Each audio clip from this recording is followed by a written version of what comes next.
Hello, I'm Megan Rainey and I'm a former pupil of Cathkin High School, and I've nearly completed all 3 awards and I just have my residential to do for my gold. So we were the first group in our school to participate in the Duke of Edinburgh Award. We were the first group also to make it from bronze to gold. The Duke of Edinburgh Award in our school was parent and community led, so they had a partnership with our school. So it was not delivered by teachers. Cheryl and Patrick came in each Friday to help us develop new skills like tent building, and they'd do orienteering with us and first aid, and they'd also help us upload evidence online for each section, which helped us a lot.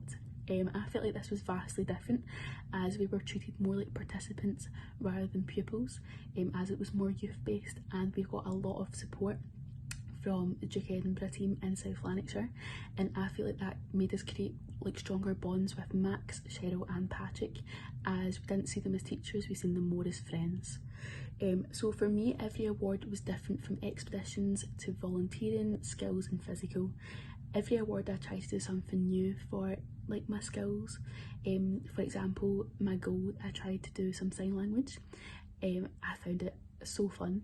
I had such a good time, but without this award I probably wouldn't have done that. Even my volunteering for gold as well, I volunteered at a local charity called Project 31. They help children reconnect with the community and their families by holding a range of recreational activities and play. So I would go to my local park or institute every week and help set up activities for them, from like arts and crafts to just whatever they kind of wanted to do.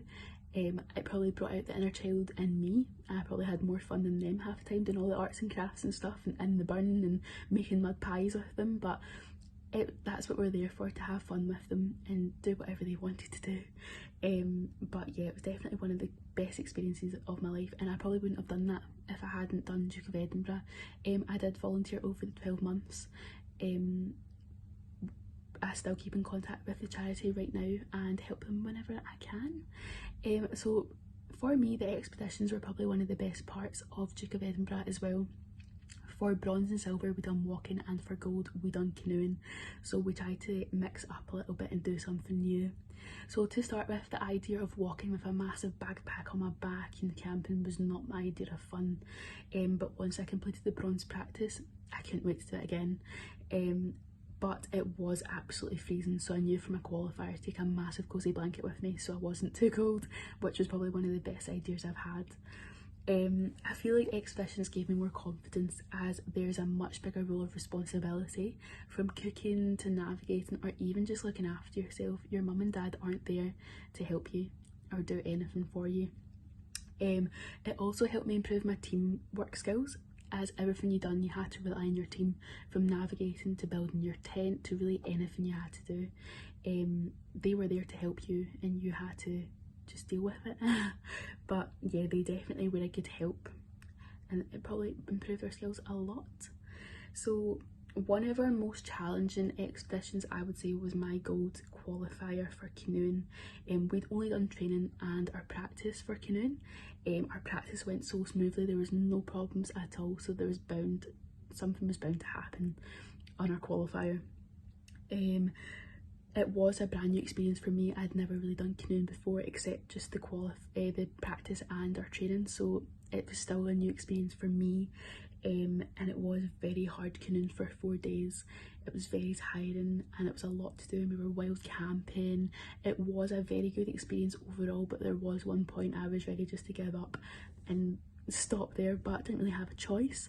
I was in the middle of a lock, so I couldn't really do much, but I feel like my teammates and our assessors like Max and Cheryl and all the other assessors that were on our expedition really helped us and pulled us through right to the end, which was a very big help.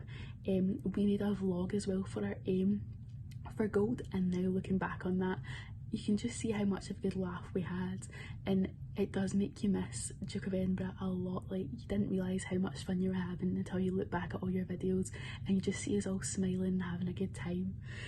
So Duke of Edinburgh does create a lot of new friendships. We met a whole range of new people from different schools or even just different youth clubs and stuff, new assessors, we've seen everyone. But it just gives you more chance to get to know people, and you're stuck with these people for 2, 3 or 4 days, and walking, so you have, or like canoeing, so you have to make conversation with them. So I feel like you just get to know people more, and you're camping with them, you're having a good laugh, playing cards, you get to know them better, which I found was just so fun, because now we wouldn't be here if we didn't do that. So I would really like to thank Max, Cheryl and Patrick for all they have done, and all of the other assessors that helped us along the way. We have had such a good time on these expeditions, and Duke of Edinburgh in general. It's been such a journey, and we wouldn't be where we are today without Duke of Edinburgh at all. Because of all this fun I've been having, I've decided to become a leader as well, and just to like prompt younger people to have such a great time like I did. I just enjoyed myself so much, and I really want younger people to have as much fun as I did, but I definitely couldn't have done that without Max, Cheryl and Patrick. So I really want to thank them, and all the other assessors that took part in all of our awards, because it was such a good time.